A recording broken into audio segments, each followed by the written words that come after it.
Alrighty, how you folks doing today? Um, Today we will be watching another. Sorry. Today we will be watching another Paul Morphy game versus the an unknown player. Paul Morphy again will be playing white.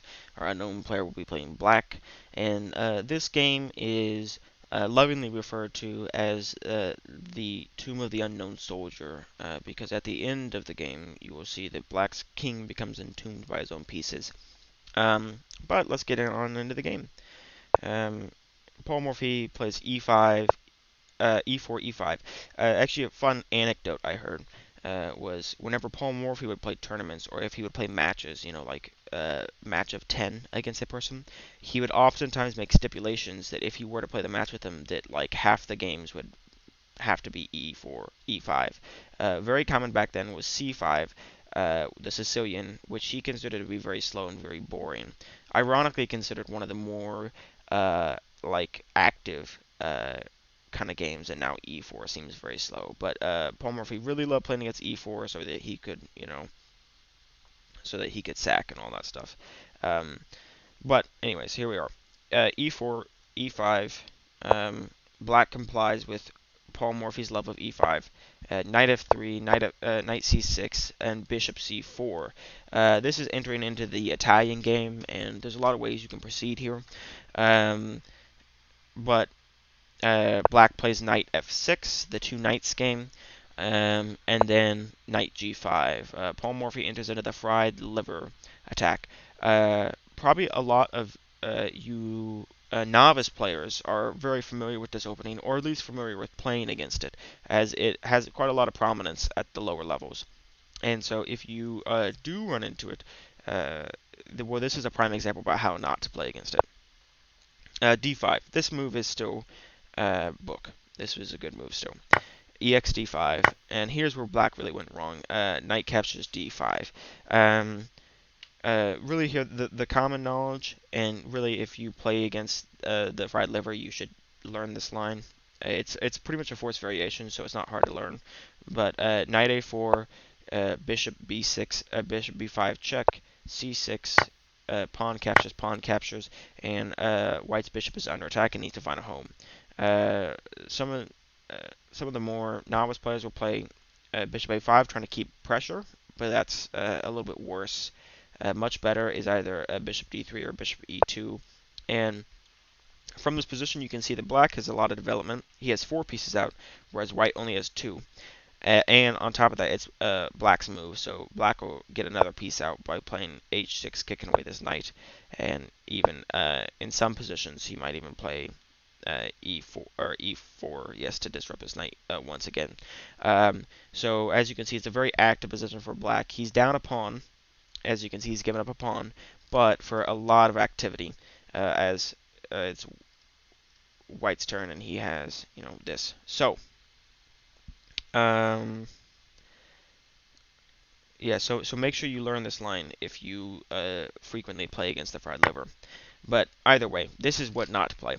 D4, D5, EX D5, Knight X D5, and this is really a mistake. And it's really a mistake because Queen E3 will threaten mate. It'll hit on this knight, and it's just a whole mess. And also, the knight is still pinned to.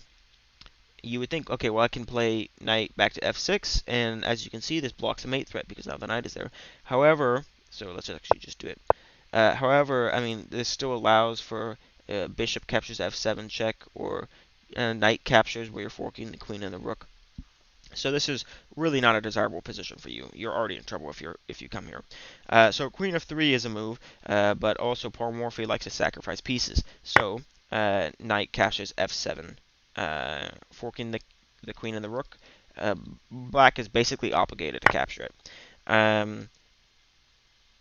Queen f3 check, and the king comes in to help defend, as there now it's a double attack against this knight, although the knight is pinned. Um, White or Morphy adds another attacker here, knight c3, uh, and then knight e7 or knight ce7 to add more defense here to this d5 knight and try to hold on to it. White castles, and after c6 it almost seems that Black has held this position. He's just going to be a whole. He's just going to be a whole piece up. If you once again, if we count the pieces here, 1, 2, 3, 1, 2, 3, 4. So and Black's down a pawn. So a pawn for a piece. It's a good trade. Um, but after d4, it becomes very clear that Black will not be having any peace at this moment. This position is going to get busted open one way or another, and Black's king right in the center of the board here is going to become a real target. E captures D, rookie one check, and then getting this knight that was in attack and trading that off for some of these defenders, and also opening up this position.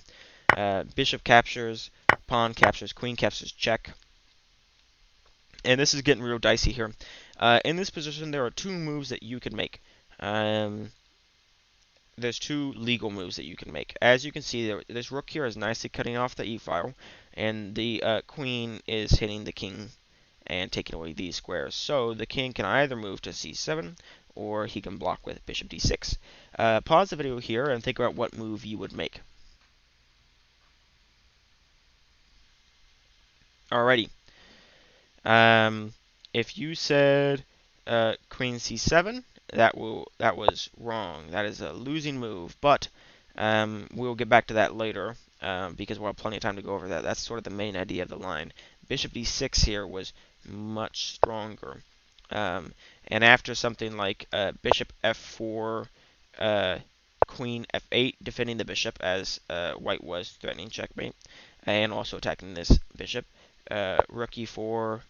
And here the computer suggests a line like h5. So as you can tell, it's really that Black can't make any useful moves, and so White is just going to pile up the pressure, and he is going to eventually checkmate Black.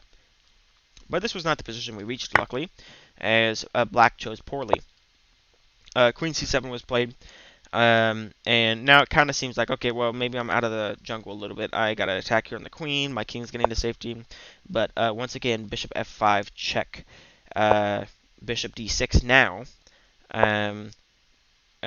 Queen c5 check. And this is really the brilliant move of the position.